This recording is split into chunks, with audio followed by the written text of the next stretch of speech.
अब सुनियो ब्रह्म सृष्टि विचार, जो कोई निजवतनी श्रीदार, अपने धनी श्री श्यामा श्याम, अपना बासा है निज धाम, अपना बासा है निज धाम। बोलो श्री प्राणनाथ प्यारे की जय, सदगुरु महाराज की जय। प्रणाम सुंदर साध जी, प्रणाम। उपस्थित धर्मप्राण शिरोमणि सुंदर साध जी, हम श्रवण कर रहे हैं प्रकट वाणी, प्रकाश हिंदुस्तानी ग्रंथ का अंतिम प्रकरण। यहाँ धामधनी ये चीज़ जाहिर करने जा रहे हैं जो अभी तक इस विषय में किसी ने चर्चा की नहीं। धर्मशास्त्र में संकेत जरूर है, लेकिन उसका सांगो पांगो वर्णन जो है अभी तक कहीं खुलासा नहीं हुआ है। तो कहते हैं इसीलिए सोई अखंड अक्षरातीत घर। अब एक गुज्ज करूं प्रकाश, ये गुह्य चीज जो है मैं प्रकाश करने जा रहा हूं, जाहिर करने जा रहा हूं। अच्छा, वो गुह्य चीज में क्या है? वो ब्रह्मानंद है। ब्रह्म सृष्टि के साथ जो विलास है, जो आनंद है, वो जाहिर करने जा रहा हूं। अच्छा, सही में ये गुह्य है? अभी तक वेद शास्त्र उपनिषद में ये ब्रह्मानंद की बात नहीं की। ब्रह्मानंद करके शब्द तो आया है। देखिए, ब्रह्मानंद शब्द से शास्त्रों में या कहीं भी शब्द जरूर आया हो, लेकिन तारतम्य जब ब्रह्मानंद की बात करती है उसमें समझ का फर्क है। आपको बता दूं, व्यवहार में आप ही विचार करो, एक चींटी को चीनी मिल गया, एक चींटी को चीनी का टुकड़ा मिल गया। ओहो, इतना खुश कि उठा उठा के भाग रहा है, अपने बल बुता लगा करके चीनी का टुकड़ा लेकर के चींटी भाग रही है। तो वो चींटी इतनी खुश है कि अपने दोस्त से मिल करके ये क्या बोलेगी? मुझे इतनी मीठी चीज़, इतना बड़ा है, आजा मेरे को मदद कर, या हम दो जने मिल के इंजॉय करेंगे, आनंद लेंगे करके चींटी को इतना आनंद, उसकी अभिव्यक्ति देखिएगा कि उसकी भाषा में, बुद्धि के अनुसार वो चीनी को उसकी भाषा से मुझे एक बहुत बड़ा पहाड़ बोलेगा, क्या बोलेगा? भाषा तो उसकी वही है। लेकिन आपके दिमाग में चीनी को देख करके वहाँ थोड़ा दूर में मिस्री की पहाड़ भी है, और मिस्री की पहाड़ के सामने चीनी के टुकड़ा, वो चींटी के लिए तो चीनी पहाड़ हो गया। बस यही उदाहरण से आप लेंगे। खाली ब्रह्मानंद शब्द संसार में व्यापक है शब्द, लेकिन प्राणनाथ जी ने, अर्थात अक्षरातीत परब्रह्म परमात्मा स्वयं जब ब्रह्मानंद की बात कर रहे हैं, वो चीनी और मिश्री के जगह में मिश्री जैसा पहाड़ समझना, और मिठास के हिसाब से तो चीनी में भी वही क्वालिटी है, इसलिए चींटी के हिसाब से वो भी ब्रह्मानंद है। और चींटी के लिए एक पानी का बूंद आप चींटी के ऊपर डाल दो, वो अत्यंत दुखद अनुभव करते हुए साथी के पास, आज तो पता नहीं क्या ब्रह्मांड ही प्रलय हो गया, मैं तो बह के ही चला गया, मैं तो कहाँ से कहाँ पहुँच गई, जैसे तैसे ऊपर वाले ने मेहर करके मुझे बचाया करके वो भी आरती करती है। उसके दिमाग के कैपेसिटी के अनुसार वो बूंद भी क्या है उसके लिए अनंत दुख है। और आप उसी बूंद को क्या करो? कोई एक बूंद आपके हथेली में कहीं से आया तो क्या आप मर जाओगे? जाके बात करोगे कि आज तो इतने पानी का बूंद ऊपर से आ गया, मैं तो ऑलमोस्ट बहा के चला गया, थोड़ी नहीं कोई बोलता। हाँ, अब हमारी भाषा की है, थोड़ा गांव का नहर बरसात के कारण बढ़ के आया तो हम तो नहर में घुस के बोल सकते हैं। और हमारे हमको बहा के ले जाने वाले नहर में कितनी चींटी बह के जाएगी, है? बस ऐसे ही दुखद परिवेश का भी यही है, सुखद परिवेश का भी यही है। इसीलिए तो हम बार बार तारतम्य के समझ से क्यों बोलते हैं। तारतम्य ज्ञान ऐसा है जो संपूर्ण शास्त्रों की जो शब्दों का लोकेशन को पूरा समझ के दर्जा दे के जाएगा। शास्त्रों ने मदद की है उसमें तारतम्य की प्रवेश है। इसीलिए तारतम्य के धनी श्रीराज जी महाराज अब एक गुज्ज करूं प्रकाश, यानी वो अपनी बात बताने जा रहे हैं। जिस स्थान में उस परब्रह्म परमात्मा के धाम में ब्रह्मानंद है और अनुभव करने वालों में भी ब्रह्म सृष्टि। इसलिए मैंने कहा ना, एक तरफ मिश्री है और एक तरफ चीनी है, और अनुभव करने वाले में एक व्यक्ति वहाँ पर खड़ा है और चीटियाँ हैं। तो जीवा सबका है, गुणांग इंद्रिया सबका है, बुद्धि सबकी है, लेकिन जब आप वहीं खड़े होकर के एक चीटी के बराबर में आपको रख करके देखेंगे तो चीटी की बुद्धि और अपनी बुद्धि का एहसास होता है। ऐसे ही उसी ब्रह्मानंद शब्द को, उसी शास्त्रों के शब्द में जो संकेत जहाँ के किए हो वहाँ देखना ब्रह्म सृष्टि। जैसे चीटी के कंपेरिजन में मैं आदमी खड़ा कर रहा हूँ, ऐसे ही ब्रह्मानंद के अनुभव करने वालों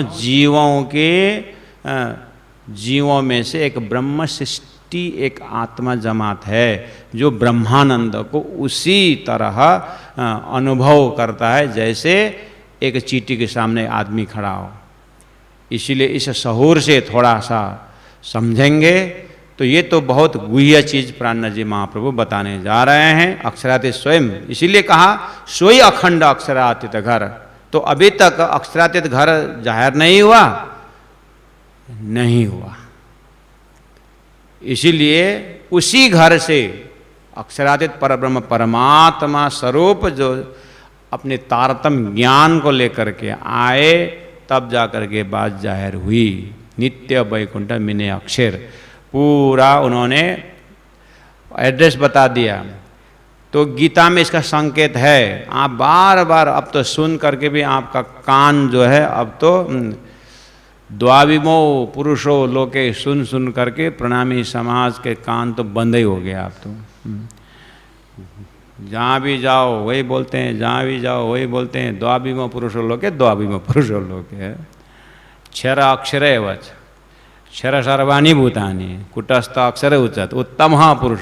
15वां अध्याय बोल के आगे न अर्जुन ने पूछा न कृष्ण ने बताया कि उत्तम पुरुष का धाम क्या है, कैसा है।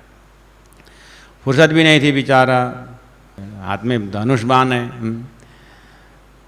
और सामने में लड़ाई चल रही है, अपना ज़मीन छीन लिया है, इतना बड़ा टेंशन में।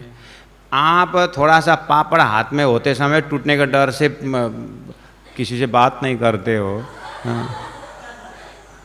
अर्जुन के पास तो इतना बड़ा भयंकर टेंशन है, तो कहाँ उत्तम पुरुष के विषय में पूछेगा भाई। हम ही लोग नहीं पूछते हैं, थोड़ा सा टेंशन में भोजन बंद कर देते हैं लोग, खाते नहीं है, प्रश्न पूछने की बात करते हो। इसीलिए उत्तम पुरुष की बात गीता में कहने वाले ने कह दिया। न अर्जुन ने पूछा न कृष्ण ने बताया, गुह्य रहा कि नहीं रहा, तो हो ही गया था 1-2 प्रमाण। सुखदेव महाराज ने ब्रास अखंड करके गए, अखंड शब्द प्रयोग कर दिया। परीक्षित ने पूछा क्या अखंड है? अरे प्रैक्टिकल बात करो, आप हॉस्पिटल में हो, डॉक्टर ने बोला तुम 7 दिन के मेहमान हो, अखंड के विषय पूछोगे? 7 दिन में तू मरने वाला है, डॉक्टर ने कहता अखंड के विषय पूछोगे? मेयर सागर सुना तो बंद कर, मेयर सागर बहुत कर दिया है, 7 दिन से कभी गए नहीं बाहर। कोई धर्म कर्म कुछ नहीं पड़ेगा। हाँ, तो रास के विषय में वो बातें जाते तो कहाँ पहुँचा? परिषद ने पूछा ही ना। ऐसे तो कितने सारे अपने में घटा के देखो, इतना आराम से हो जाता है, समझना कोई भारी पड़ता ही नहीं। हाँ, बहुत आसान, बहुत आसान है गुह्य बात जानने के लिए। सोई अखंड अक्षरातीत घर। तो एक पर्सनालिटी, एक व्यक्तित्व शास्त्रों में दिखा दिया उत्तम पुरुष अक्षरातीत। दूसरा अक्षर ब्रह्म शास्त्रों में दिखा दिया, अक्षरात परतः परा, अक्षर से परे। तो इसका मतलब एक अक्षर आइडेंटिफिकेशन है, उसको कूटस्थ शब्द से बताया है। उसके बाद फिर और एक पर्सनालिटी क्षर पुरुष करके आया। तो यहाँ पर गुह्य बात खोलने के आया विषय है कि नित्य वैकुंठ मिने, मिने का अर्थ है मैं अक्षर ब्रह्म है। प्राणनाथ जी अर्थात तारतम ज्ञान कितना छोटी सी शब्द है। वैकुंठ तो सबके मुख में है, इसीलिए मैं जिस वैकुंठ की बात कर रहा हूँ, शब्द का अर्थ का लोकेशन अगर पकड़ में नहीं आया ना, तो कुछ ऐसे शब्दों तो भरमार है, उसी शब्दों में थोड़ी सी कड़ी डाल करके कहाँ से कहाँ पहुँचाने के लिए। कभी कभी इतनी सी बात न समझने से कितने सारे कल्पनाएं करके आते हैं, बाद में जब अर्थ खुल जाता है अपना अभी तक का इमेजिनेशन सब उल्टा हो जाता है। क्या तो कहाँ खुल गया, ये क्या है, ऐसा बना देता है। तारतम का वही कड़ी है।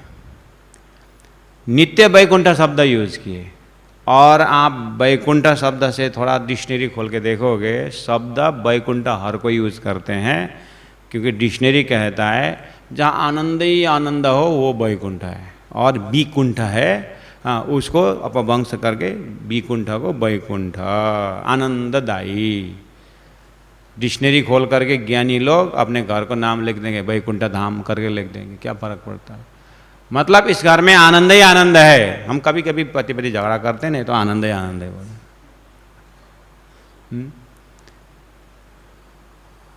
वैकुंठ शब्द है, मतलब वैकुंठ धाम लिखते हैं अपने घर में, पवन धाम लिखते हैं, वैकुंठ धाम लिखते हैं। तो वैकुंठ धाम लिखना था वैकुंठवासी होना चाहिए ना, रातों रात उस घर के सामने वैकुंठवासी लिख दिया तो हो गया फिर वैकुंठवासी। वैकुंठ है शब्द। अब आई बात, 14 लोक का राजा जहाँ विष्णु भगवान रहते हैं, सबके मुख में वही वैकुंठ है, ठीक ही है। 14 लोक का राजधानी वैकुंठ है। तो तारतम ने अब 14 लोक के बुद्धि वालों के लिए तो वैकुंठ एकदम सुपर एबोर्ड है, होता है एकदम सुप्रीम एबोर्ड। अब है तो आनंददायी, लेकिन वैकुंठ भी अक्षर ब्रह्म का रिफ्लेक्शन है, छाया है। अब अक्षर ब्रह्म को कैसे आइडेंटिफिकेशन दूं, कैसे उस शब्द को सही इस्तेमाल दूं। गीता में कूटस्थ अक्षर ब्रह्म बोला। कूटस्थ जो लोहार के पास होता है ना, जहाँ हथियार बनाता है, वहाँ पर सूखी लकड़ी के ऊपर, सूखी एक तिम्बर के ऊपर एक लोहा का रखा हुआ होता है, जिसका एनविल कहते हैं। कुटस्थ संस्कृत में कुटस्थ बोलते हैं। तो वो कब उसके बाप दादा ने रखा हुआ है, उसके पिताजी ने भी वहीं पर हथियार बनाया, वो भी वहीं पर बना रहा है, और 100 साल से वो वहीं पड़ा हुआ है। उसके ऊपर हजारों हथियार आए गए, कोई धार वाला बन गया, कोई धार वाला गोल वाला बनाया, अलग अलग आकार वैसे बना, लेकिन वो तटस्थ है, वो चेंज नहीं हुआ है। हो इस लोकेशन को, इस अवस्था को कूटस्थ है। ये जितना हथियार बन के गया ना, उसके सामने ये छोटा सा लोहा का टुकड़ा, ये कूटस्थ है। संस्कृत में ये अविनाशी है। ये हाँ, इसके ऊपर बहुत कुछ चेंजेस हुआ। हमारे 100 साल के उम्र में भी अपने ही अंदर भी हम कूटस्थ का दर्शन कर सकते हैं। 100 साल के उम्र में शरीर में बहुत ऊपर चढ़ाव आया, मन में कितने संकल्प विकल्प, कितने निर्णय बुद्धि का गलत हुआ, कितना सही हुआ, लेकिन एक चीज अगर उसके अंदर दर्शन करें तो ये सब हो रहा है मैं के ऊपर। मैंने गलती की, मैंने अच्छा किया, मैं छोटा था, मैं बड़ा हो गया, मैं जैसे धरती में आया तो मैं जन्म लिया, बोलता नहीं है थैंक गॉड। अगर बोलना पड़े तो यही भाषा बोलेगा, मैंने जन्म लिया मैं। अब वही मैं फिर 100 साल जिएगा और बोलेगा मैं बस बूढ़ा हो गया, मैं बीमार हो गया, मैं। अब आगे बोली बंद हुआ तो क्या बोलेगा, मेरी बोली बंद हो गई बोलेगा तो यही बोलेगा। और अब मरनाशय में हो गया तो हाथ से एक्टिंग करेगा। अब ये बोलेगा तो मैं मर रहा हूँ बोलेगा, मैं मर रहा हूँ बोलेगा, और मैं मर गया भी बोलेगा, मैं मर गया। हाँ, तो ये 100 साल में मैं कूटस्थ है। मैं के ऊपर सारी लीलाएं समाप्त हो गई। मैं ये कूटस्थ है। अपने लाइफ में दर्शन का ऐसे पूरा गैलेक्सी ब्रह्मांड, जितनी भी शास्त्रों में ब्रह्मांड की देवी देवता लोकालोक की बात होती है, ये 6 पुरुष जो गीता में कहा, ये 6 पुरुष जो मैं है, ये एक इस सपना के जगत में वो मैं, एक ये मैं है। और स्वप्ना के मैं से एक जागृत का मैं है। मैंने जागृत का मैं की बात की 100 साल को उदाहरण दे करके। ऐसे ही आप जाइए ब्रह्मांड से बाहर, एक अक्षर फैकल्टी है, जिस अक्षर ब्रह्म के मैं में पूरा ऐसे अनंत ब्रह्मांड आता जाता है। इसीलिए महामति प्राण जी ने कहा कि यामे महाविष्णु, और ये संसार जो एक महाविष्णु मय में खड़ा है, और वो महाविष्णु अक्षर का सपना का मय है। तो गीता ने संकेत कर दिया कि उस महाविष्णु से परे एक मय है जो अक्षर ब्रह्म है। वो अक्षर से कूटस्थ अक्षर ब्रह्म है। वो कूटस्थ अक्षर ब्रह्म के जो धाम है, उसको महामति प्राण जी ने अपने शब्दावली में तारतम्य नित्य वैकुंठ करके एड्रेस दिया है। शब्द उतना ही है उस नित्य वैकुंठ में, क्योंकि एक वैकुंठ तो संसार में सबके मुख मुख में है, लेकिन वो अखंड है कि खंडित है, ब्रह्मांड से बाहर है कि पिंड से नाशवंत एरिया से बाहर है कि अंदर है, ये विवेचन नहीं है। इसलिए गुह्य बात यह है कि जो अभी तक आप ब्रह्मांड, जो वैकुंठ, स्वर्ग करके जो लटक रहे हैं, ये इससे परे एक और वैकुंठ है जो अखंड वैकुंठ है, नित्य वैकुंठ है। वो गुह्य बात मैं बताने जा रहा हूँ। उससे भी परे जो है, उससे भी परे एक और धाम है, अक्षरातीत, उस बात की बात है। तो ये अक्षरातीत ब्रह्म, परब्रह्म और अक्षर रूपी ब्रह्म के बीच में क्या संबंध है, और यहाँ एक अंतरंग लीलाएं हैं इसके अंदर, ये गुज्य बात करूं प्रकाश। मैं इस चीज को धरती में प्रकाश करने जा रहा हूं।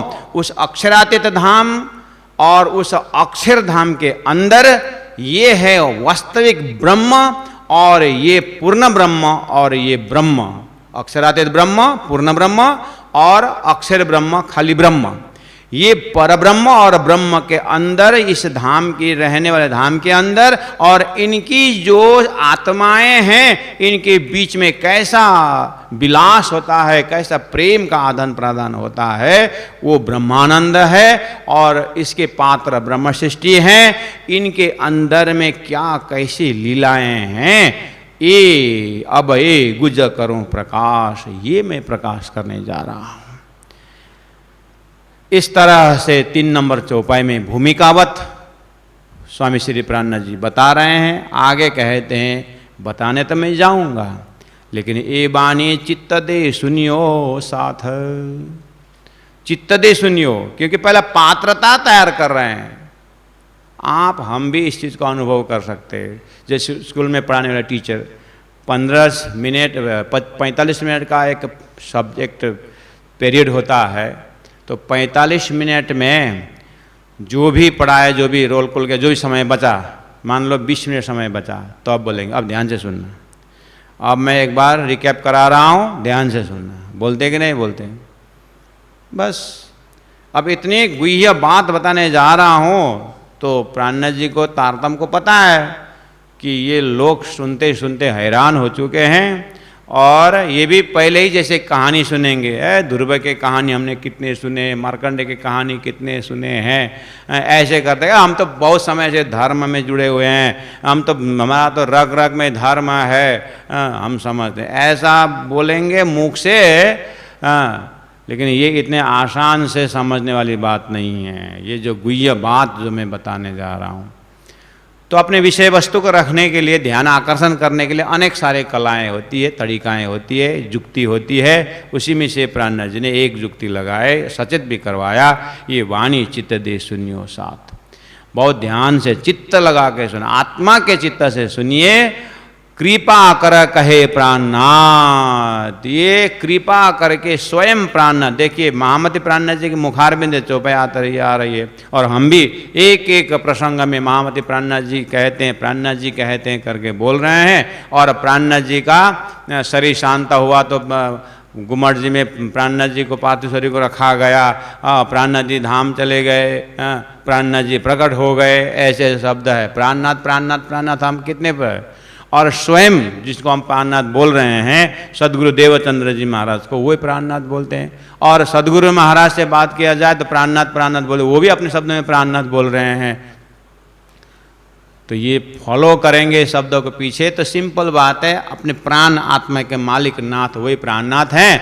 अब श्रद्धा भाव से उस ज्ञान को, जिनके मुखारविंद से वो ज्ञान प्रकट हुआ, उस ज्ञान से हमारे, वो ज्ञानी हमारा नाथ है, रक्षक है, मालिक है।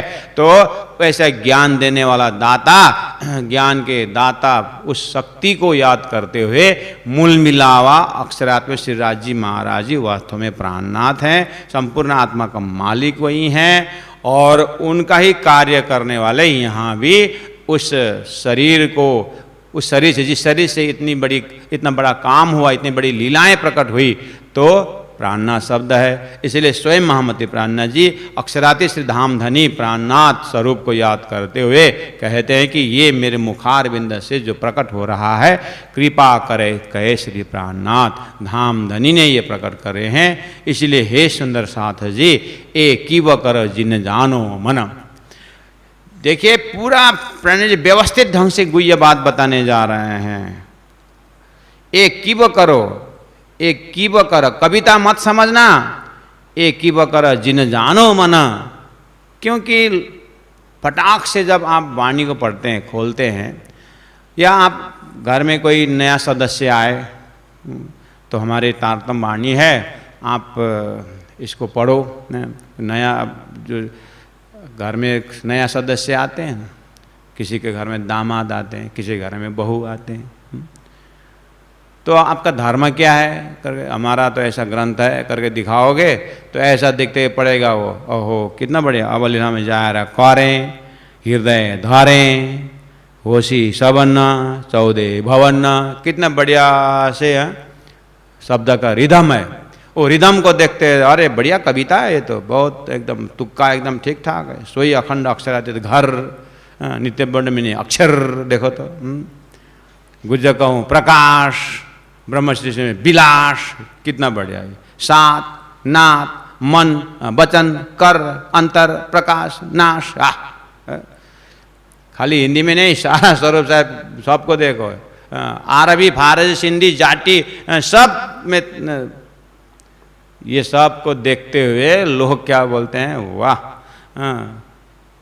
महामती प्राणनाथ जी बोलते हैं, आप लोग बहुत बढ़िया कवि, बहुत बड़ी कवि थे क्या, ये महाकाव्य हो गया कवि के भाषा में, ऐसे बोलेंगे लोग करके प्राणनाथ जी एडवांस बोल दिया, ये कीव कर जी न जान मन। आप इसको कविता मत समझना, ये तो धाम धनी साक्षात धाम से वचन लेके आए हैं। श्री धनी जी ले आए धाम से वचन। इस लोकेशन को हृदय में अपने स्थान रखने के लिए आपको तरीका बता दो। श्रद्धा तो रखना ही है, श्रद्धा विश्वास रखना ही है, लेकिन इतने कर काप में एकदम फोर्स लगा करके हम नहीं बोलते हैं। कहीं ना कहीं श्रद्धा है ही नहीं, ऐसी बात नहीं, न किसी की ग्रंथ के ऊपर श्रद्धा है, कहीं ना कहीं आदर्श के ऊपर श्रद्धा है, कहीं ना कहीं तो है ही। इसीलिए जिस तरह से हम वेद भगवान बोलते हैं, वेद भगवान, गीता को साक्षात भगवान के मुखारबिंद से उतरा हुआ मानते हैं, तो आस्था तो है ना। बस इसी तरह ये जो वाणी है, महामती का कहना है कि मेरा मुख से निकला हुआ मेरा प्राइवेट ज्ञान नहीं है, ये धनी जी ले आए धाम से वचन है। उस तरह से पहला श्रद्धा को बिल्कुल बना के रखो, उसके बाद जो भी परम धाम की बातें गुह्य बातें वो अपने आप हृदय में बैठेगा। सो कहती हूँ प्रकट कर, ये जो धामधनी का जो धामधनी की जो बात है, ये गुह्य बात है, सो मैं कहती हूँ प्रकट कर। इसका मेन उद्देश्य क्या है? ये ज्ञान मैं जब बताऊं और आपके हृदय तक पहुंचेगा तो होगा क्या, इसका असर क्या होगा? तो बोले टाड़ू पट टालू आड़ा अंतर, मेरा ये परमधाम की बात है, ये गुह्य बात, अक्षर और अक्षरातीत के परिचय, इनके बीच में जो संबंध है, जो गीता ने शब्द दिया है, वेदों ने उसके ऊपर संकेत किया है, उसको जानने के बाद होता क्या है? तो बोले ये सुनने वालों के हृदय में जो पर्दा है परमात्मा प्रति, अज्ञान है जो परमात्मा प्रति, वो सारा हट जाएगा।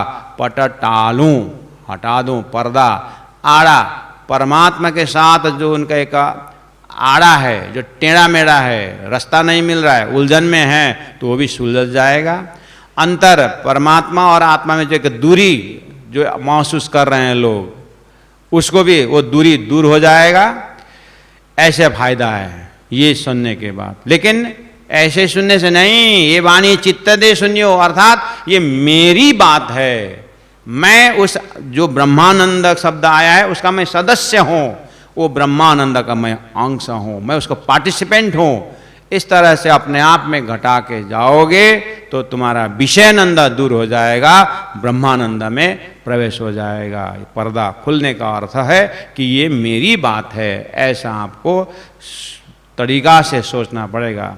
क्योंकि इस वाणी के अंदर ये जो व्याख्या के अंदर जो है कि यहाँ 3 तरह का ज्ञान है। इसमें एक तेज दर्जा का ज्ञान भी है, और इसमें ज्योत दर्जा का ज्ञान भी है, इसमें प्रकाश दर्जा का ज्ञान भी है। इसीलिए तेज तारतम ज्योत प्रकाश, धनी ने कहा यह तारतम ज्ञान जो बार बार हम बोल रहे हैं, ये तारतम है क्या? तारतम ज्ञान है, तारतम एक मंत्र है, तारतम या प्रेम है। लेकिन तारतम शब्द जो है ये बहुत यूनिक शब्द है। शास्त्रों में थोड़ा सा तारतम्य न जानती सच्चिदानंद लक्षणम, थोड़ा सा तारतम्य मिलाना बोलते हैं। ये आत्मा और परमात्मा का सही संबंध कहाँ का है और इसका सही संबंध का सही स्थान कहाँ का है, ये बनी बनाव है कि ये स्वभावत है, ये थोड़ा जानकारी हो जाए। इस पूरा इसका सांगो पांगो जो ज्ञान है वो तारतम है। और तेज तारतम ज्योत प्रकाश, तारतम के अंदर तेज दर्जा का भी है, ज्योत दर्जा के प्रकाश दर्जा के है। करूं अंधेरी सबको नाश, महामती का बड़ा हृदय, विशाल हृदय जो है, सब सृष्टि में करूं अंधेरी सबको, सब शब्द जो है महामती यानी तारतम जब सब बोलता है तो यह जीव सृष्टि, ईश्वरी सृष्टि, ब्रह्म सृष्टि, क्षर ब्रह्मांड के देवी देवताएं और इसका कार्य ब्रह्म, कारण ब्रह्म सब आ जाते हैं। ये बहुत बड़ा सब है। सर्वे भवन्तु सुखिनः, जब सर्वे शब्द आता है तो आप कितना फैला सकते हो। एक चींटी भी मैं सबको उद्धार करूंगा, सब शब्द वो भी बोलेंगे। और एक साधारण व्यक्ति भी मैं सबका उद्धार करूंगा, ये शब्द बोलेगा। लेकिन समझ में बार बार हम वही बोलते हैं कि जब तारतम सब बोलता है तो तारतम के सब में तो कुछ बचेगा ही नहीं, ऐसा सब है। अर्थात कि यहाँ जीव ईश्वरी ब्रह्म से सबका अखंड अपने अपने जगह में पहुँचे, बाद में खुलता जाएगा। इतना ही शब्दों का आनंद लें कि करूं अंधेरी सबको नाश, सबका अज्ञान का अंधकार नाश करना है। क्योंकि तारतम्य 3 तरह का ज्ञान इस ग्रंथ में, क्योंकि सृष्टि में सृष्टि भी 3 है, पुरुष भी 3 है, ज्ञान भी 3 तरह का है, इसीलिए जानना जरूरी है, समझना जरूरी है। प्यारे सुंदर साथ जी, ये महीना दिन के अंदर 112 चौपाई क्लियर करना है। इतना जरूर ध्यान दें, यहाँ पर ब्रह्मा शब्द सब ब्रह्मानंद शब्द अक्षरातीत अक्षर में लागू दिखा रहे हैं। और ये बहुत गुह्य बात है। तो अभी तक क्या खोला? अभी तक भी ईश्वर जीव की बात हुई है, लेकिन स्वप्न की जागृति उसका क्लियरिटी नहीं हुआ है, ताकि वो भी जाहिर करने वाला है। और इसको कविता मत समझना, क्योंकि कविता समझने पर प्राणनाथ जी यानी वक्ता कवि बन जाएंगे। कवि जो बोलते हैं वो होगा, ऐसा कोई ज़रूरत नहीं है। क्योंकि कवि तो बहुत सारी बात बोलेंगे, लेकिन जीवन में घटा के बोले ऐसा कोई ज़रूरत है। लेकिन संत जब बोलते हैं वो तो सुक्ति बन जाती है। ये तो परमात्मा साक्षात बोल रहे हैं, तो इसलिए इसको कविता भी मत समझना। और आगे कहा कि मैं अब पट आड़ा अंतर 3 दर्जा का अज्ञानता है। गीता में तमोगुण, रजोगुण, सतोगुण ऐसे गुण का भी है।